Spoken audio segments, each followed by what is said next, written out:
जन उत्तराखंड बुलेटिन में आप सभी का स्वागत है। खबरों के सिलसिले को आगे बढ़ाएंगे, लेकिन एक नजर हेडलाइंस पर।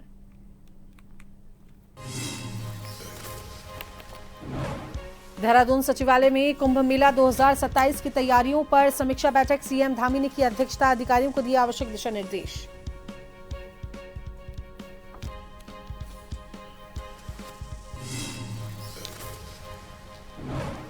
कृषि एवं उद्यान विभाग की समीक्षा बैठक। कृषक कल्याण मंत्री गणेश जोशी ने की अध्यक्षता। आपदाग्रस्त क्षेत्रों में जल्द अस्थायी स्टोरेज निर्माण के दिए निर्देश।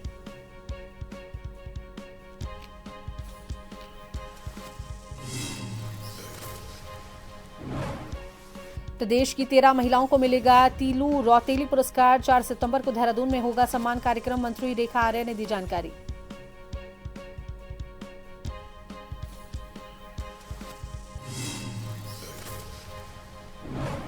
देहरादून में महिला कांग्रेस का प्रदर्शन। भाजपा कार्यालय पर कूच, पुलिस ने बैरिकेडिंग कर रोका। बढ़ते अपराधों को लेकर जताया विरोध। बीजेपी ने बताया कांग्रेस की बौखलाहट।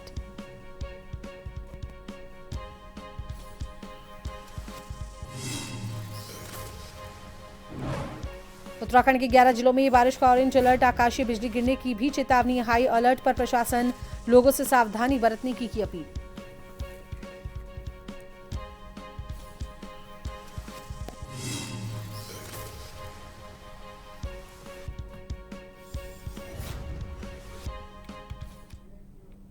तो चलिए अब बात खबरों पर विस्तार से। तो उत्तराखंड के मुख्यमंत्री पुष्कर सिंह धामी ने देहरादून सचिवालय में कुंभ मेला 2027 की तैयारियों पर समीक्षा बैठक की और अधिकारियों को आवश्यक दिशा निर्देश दिए।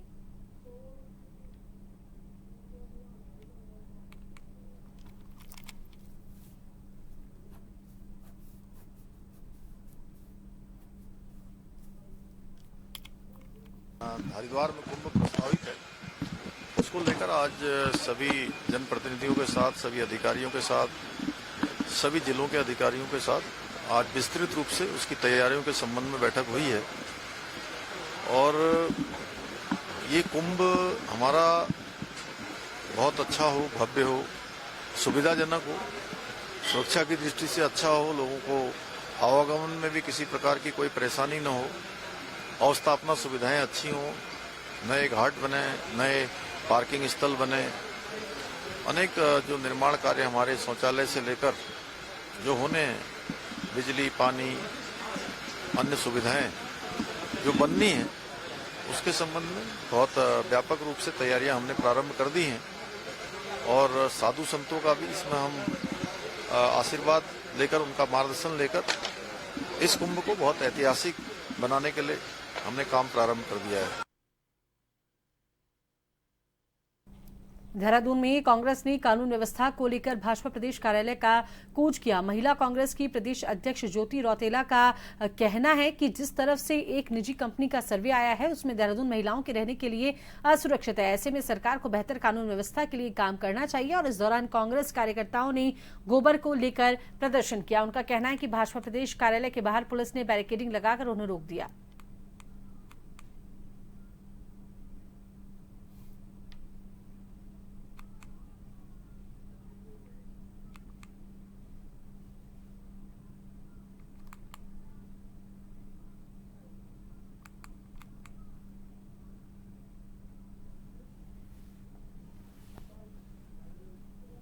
ये रिपोर्ट आई है एनसीआरबी की रिपोर्ट में भी 2500 से ज्यादा महिलाओं के साथ 3 साल में दुष्कर्म हुए, 10 साल से ज्यादा महिलाएं गुमशुदगी की रिपोर्ट है।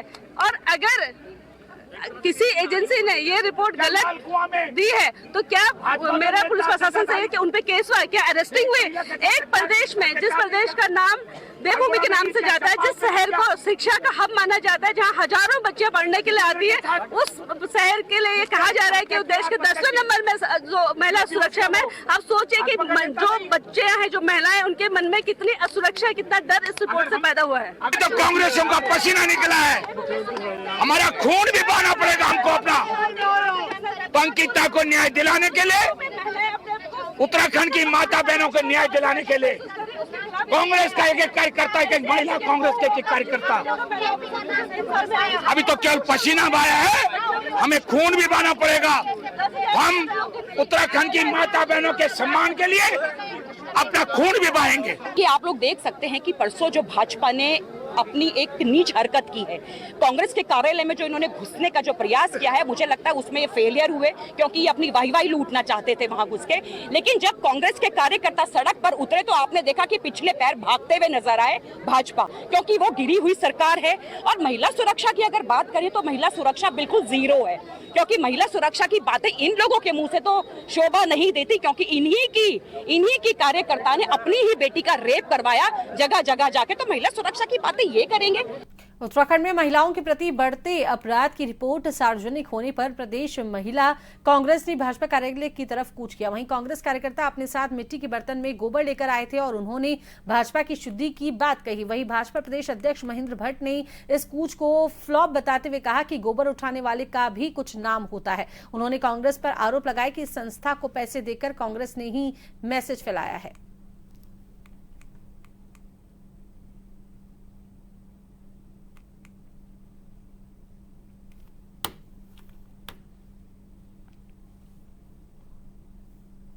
देखिए, गोबर उठाने वाले का भी कुछ नाम होता है।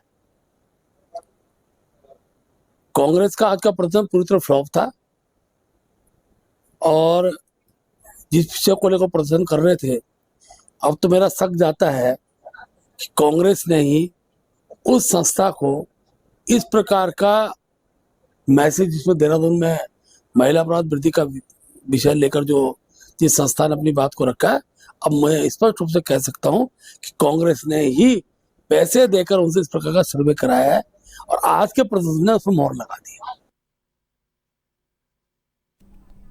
प्रदेश में महिला अपराध के बढ़ते आंकड़ों को लेकर व बिगड़ती कानून व्यवस्था जैसे मुद्दों को लेकर कांग्रेस ने आज भाजपा प्रदेश कार्यालय का घेराव किया, जिस पर पलटवार करते हुए भाजपा की प्रदेश प्रवक्ता कमलेश रमन ने बताया कि कांग्रेस द्वारा जिन मुद्दों को लेकर प्रदर्शन किया गया वह सब कांग्रेस की बौखलाहट है।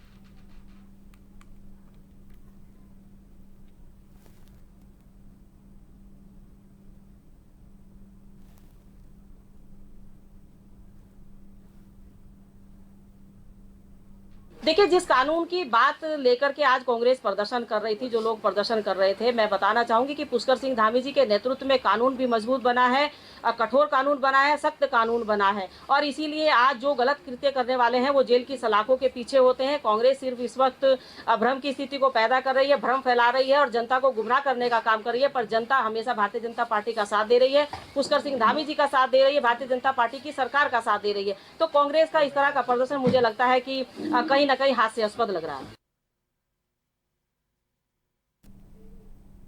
उत्तराखंड भाजपा के प्रदेश अध्यक्ष महेंद्र भट्ट ने पीएम मोदी की मां पर किए गए कथित अपमानजनक शब्दों की कड़ी निंदा की। उन्होंने कहा कि कांग्रेस हमेशा नकारात्मकता फैलाने का काम करती है और इस बार प्रधानमंत्री की मां के लिए जिस प्रकार के शब्दों का इस्तेमाल किया गया उससे समाज के विभिन्न वर्गों में स्वाभाविक आक्रोश उत्पन्न हुआ है।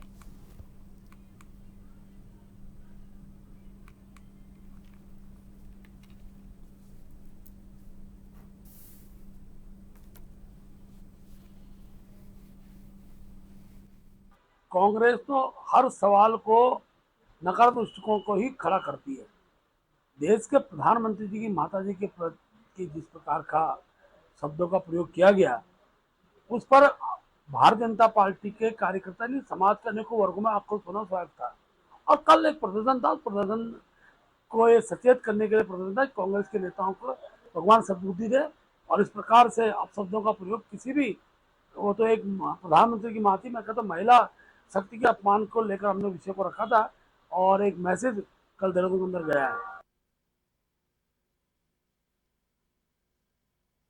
सैनिक कल्याण मंत्री गणेश जोशी ने देहरादून के कालिदास मार्ग स्थित राज्य स्तरीय सैनिक विश्राम गृह की जीर्णोद्धार कार्य का स्थलीय निरीक्षण किया। निरीक्षण के दौरान मंत्री ने संबंधित अधिकारियों को गुणवत्तापूर्ण निर्माण कार्य सुनिश्चित करने तथा निर्धारित समय सीमा के भीतर जीर्णोद्धार कार्य पूर्ण करने के निर्देश दिए। उन्होंने कहा कि सैनिक विश्राम गृह सैनिकों और उनके परिजनों के लिए एक महत्वपूर्ण सुविधा स्थल है, इसलिए यहां बेहतर व्यवस्था उपलब्ध कराना सरकार की प्राथमिकता है।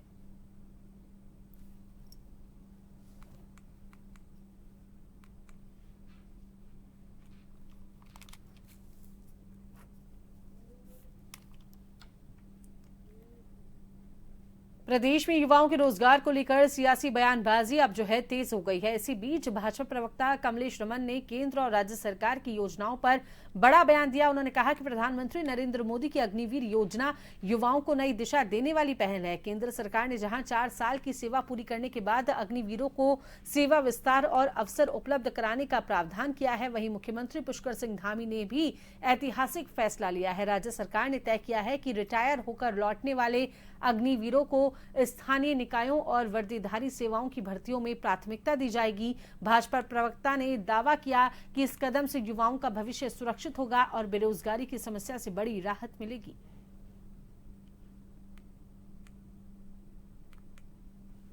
देखिए, अग्निवीर योजना जो हमारी केंद्र की योजना है और माननीय प्रधानमंत्री जी ने इसकी शुरुआत की है और युवाओं को आगे बढ़ाने के लिए जिस तरीके से इसमें एक विस्तार दिया गया है केंद्र की तरफ से, अगर मैं बात करूं तो केंद्र में भी अगर वो बच्चे जब 4 साल के बाद वहां से आएंगे तो वहीं कहीं ना कहीं 60% उनको वहीं रखने का काम होगा, उनको सेवा विस्तार मिलेगा। और अब राज्य की सरकार, हमारी पुष्कर सिंह धामी जी की सरकार ने भी ऐतिहासिक निर्णय लिया है कि जो अग्निवीर से रिटायर होकर के 4 साल के बाद वहां से आएंगे, क्योंकि किसी को भी बेरोजगारी का सामना नहीं करना पड़ेगा, यहाँ की जो हमारी लोकल बॉडीज की वैकेंसियां होगी उसमें उनको कहीं ना कहीं रखा जाएगा।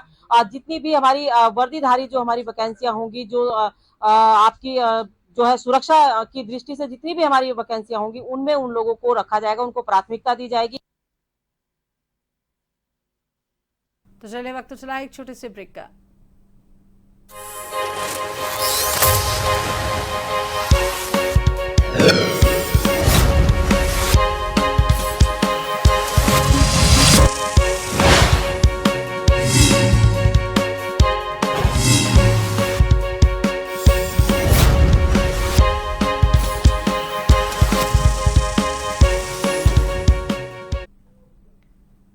ब्रेक के बाद एक बार फिर से स्वागत है। खबरों के सिलसिले को आगे बढ़ाते हैं तो भाजपा युवा मोर्चा प्रदेश मंत्री विपिन पांडे द्वारा गाड़ी से एक व्यक्ति को चोट पहुंचाने और विपिन पांडे के खिलाफ हुए मुकदमे के मामले में नया मोड़ सामने आया है। पीड़ित की तहरीर पर पुलिस ने विपिन पांडे के खिलाफ मुकदमा तो दर्ज कर लिया, लेकिन अब पीड़ित खुद इस बात से मुकर रहा है। पूरे मामले में भाजपा नेता विपिन पांडे ने इस प्रकरण को साजिश बताते हुए प्रेस कॉन्फ्रेंस की, जिसमें उन्होंने खुद पर एक्सीडेंट का मुकदमा दर्ज होने की को बेबुनियाद बताया। इस दौरान उन्होंने कहा कि भाजपा के कुछ लोगों और पुलिस की मिलीभगत से मुझ पर मुकदमा दर्ज हुआ है और मेरी गाड़ी से कोई हादसा नहीं हुआ और ना ही किसी को चोट लगी। इतना ही नहीं बल्कि इसके साथ ही उन्होंने कहा कि राजनीतिक साजिश के तहत मुझ पर यह कार्यवाही हो रही है।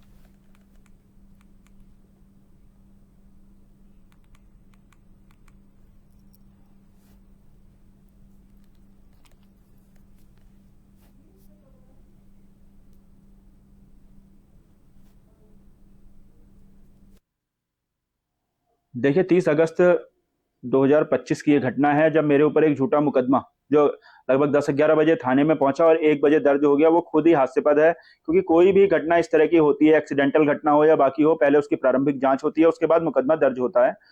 और वो घटना का सारा सीसीटीवी फुटेज मैंने आप सभी लोगों को दिया है। उस सीसीटीवी फुटेज में कहीं भी ये एविडेंस नहीं है कि मेरे द्वारा उनके ऊपर गाड़ी चढ़ाई गई या बाकी चीज हुआ।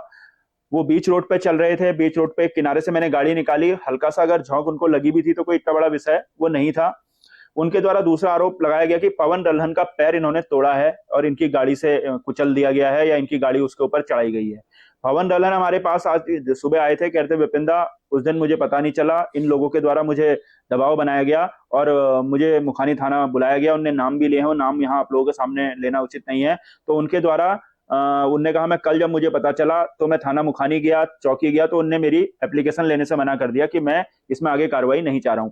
लेकिन आज उनके द्वारा एसएसपी महोदय को और बाकी जगह कागज दिए गए हैं कि मैं इसमें कार्रवाई नहीं चाहता हूं। उस दिन कोई ऐसी घटना हुई नहीं, मुझे कोई चोट लगी नहीं। हम आठ से नीचे से मैंने लिफ्ट मांगी थी टीकम सिंह देवका जी से, उन्होंने मेरे को मेरे गेट तक छोड़ा है।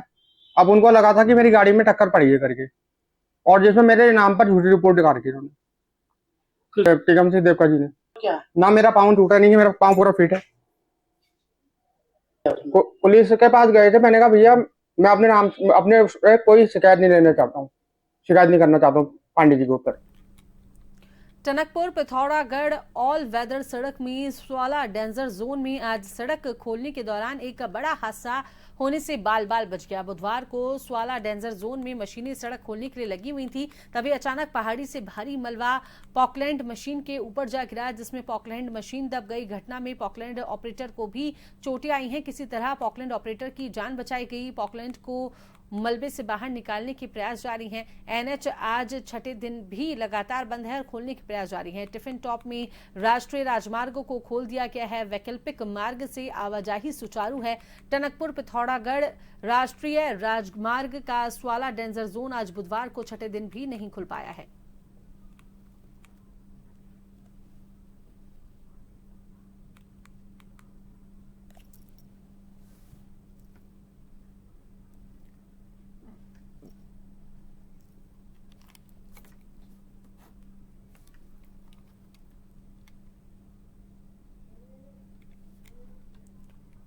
जिलाधिकारी सविन बंसल के प्रयासों से गांधी शताब्दी चिकित्सालय में राज्य का पहला आधुनिक दिव्यांग पुनर्वास केंद्र तैयार हो गया है, जिसको मेयर सौरभ थपलियाल, स्थानीय विधायक खजान दास और डीएम देहरादून सविन बंसल ने जनता को समर्पित किया है।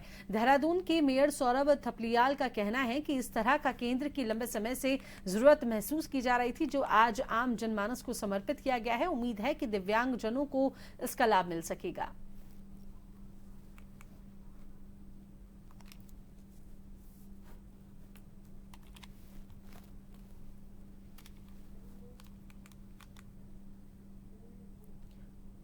उत्तराखंड विधानसभा अध्यक्ष एवं कोटद्वार विधायक ऋतु खडूडी भूषण ने तीलू रौतेली चौक के राजकीय इंटर कॉलेज कोटद्वार में ALVL फाउंडेशन द्वारा स्थापित सार्वजनिक व्यायाम शालाओं का उद्घाटन किया। इस पहल के तहत कोटद्वार विधानसभा क्षेत्र के 8 राजकीय एवं प्राथमिक विद्यालयों तथा वार्ड नंबर 27 के 2 पार्कों में व्यायाम शालाएं स्थापित की गईं।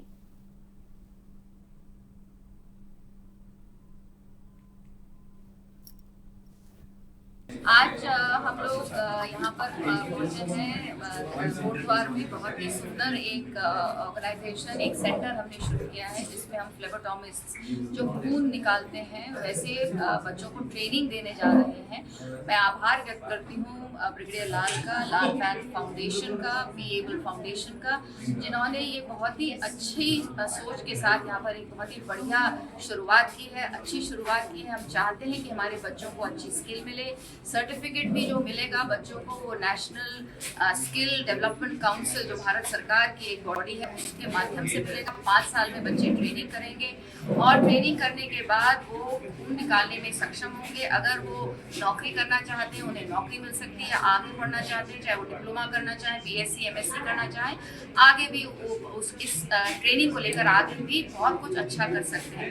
तो मैं आभार करती हूँ लाल पैंथ फाउंडेशन का, ब्रिगेडियर लाल का और बीएबल फाउंडेशन के सुशील रमोला जी का कि उन्होंने बहुत ही सुंदर सेंटर यहाँ पे शुरू।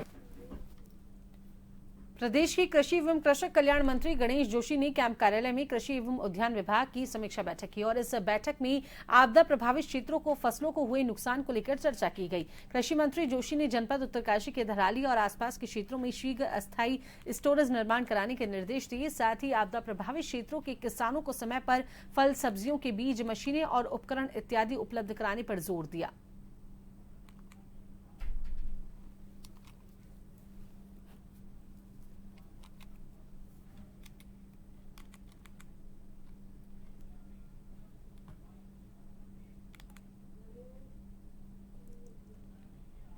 स्वराज सेवा दल की मासिक बैठक पिरान कलियर के बेटपुर चौक स्थित कार्यालय पर आयोजित की गई। बैठक की अध्यक्षता प्रदेश अध्यक्ष रमेश जोशी ने की। इस दौरान बड़ी संख्या में कार्यकर्ता शामिल हुए और साथ ही साथ क्षेत्रीय व प्रदेश स्तर की समस्याओं पर विस्तार से चर्चा हुई। प्रदेश अध्यक्ष रमेश जोशी ने बैठक में कहा कि प्रदेश की स्थिति दिन प्रतिदिन बद से बदतर होती जा रही है। आम जनता की समस्याएं लगातार बढ़ रही हैं, लेकिन समाधान के नाम पर केवल आश्वासन मिल रहा है।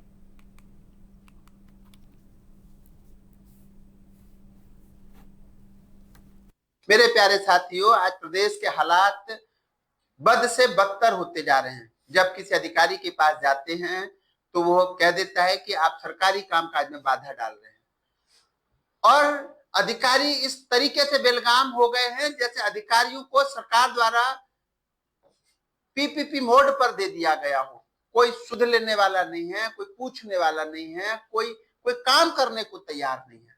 अधिकारियों की एक ही बात रहेगी कि आप जो चाहे वो कर सकते हैं, आप हमको हटवा दीजिए। हटवाना बड़ा विषय नहीं है, काम करवाना बड़ा विषय है। काम तो इन अधिकारियों को करना ही पड़ेगा। ये करेंगे कैसे, ये स्वयं तय कर लें। इस प्रदेश में भ्रष्टाचार किसी सूरत में बर्दाश्त नहीं किया जाएगा।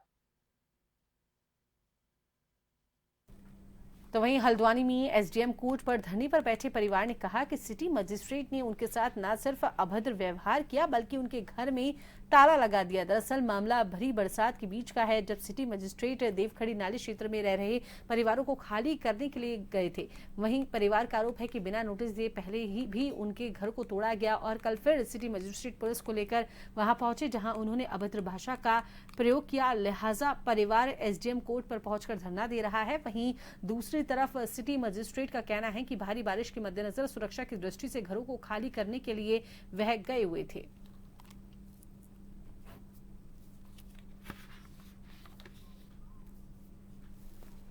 मैं उनका नाम तो नहीं जानती हूँ। 2-3 पुलिस वाले भी थे, 1-2 अधिकारी भी थे, और जीसीबी लेके आए, 2 गाड़ियाँ भी गए और सीधे वहाँ गए। मैंने आप लोग क्यों आए हो, तो कह रहे हम इसको हटाएंगे। पूरा सामान निकाल के बाहर फेंक रहे।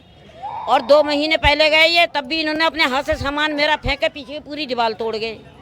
तब भी मैंने वो ईंटें उठा के धो धा के मैंने पीछे से लगा के फिर बहू उसमें खाना बनाने लग गई। कल भी इन्होंने सामान फेंक दिए निकाल के, तोड़ेंगे करके। नोटिस वगैरह दिए हैं आपको पहले? ना, कभी नहीं दिया इन्होंने। पहले भी बगैर नोटिस से मेरा मकान तोड़ा है और खुद अपने हाथ से पुलिस वालों ने सामान निकाल के फेंका है मेरा। कल से कितना परेशान हुआ जब से? परेशानी कहाँ से, कितने परेशान हो कल से, जब उसने खाना ही नहीं बनाया, खाएंगे कहाँ से? इससे ज़्यादा बकाया परेशान क्या होंगे।